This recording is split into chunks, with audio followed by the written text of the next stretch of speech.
एक, मॉरिसला गन दिल्याचे प्रथम दर्शनी दिसून येते. दुसरं पॉइंट आहे, मॉरिस नरोना व अरमेंद्र मिश्रा यांनी एकत्र जाऊन बुलेट खरेदी केल्या होत्या.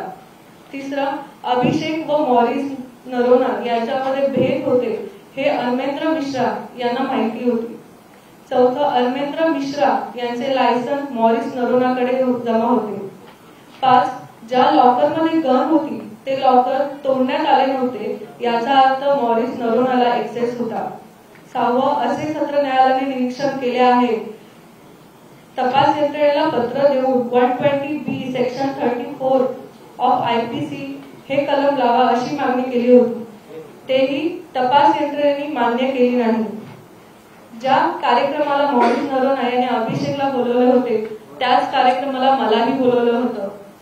मला जरा उशीर झाला त्यामुळे अभिषेक यांनी सांगितलं की दुसऱ्या कार्यक्रमाला तू जा, इथे येऊ नको.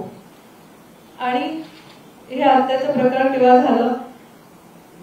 माझी फक्त एवढीच विनंती आहे की ह्या माझ्या 2 मुलांचं भवितव्य सगळं उद्ध्वस्त झालेलं आहे, माझं कुटुंब उद्ध्वस्त झालेलं आहे.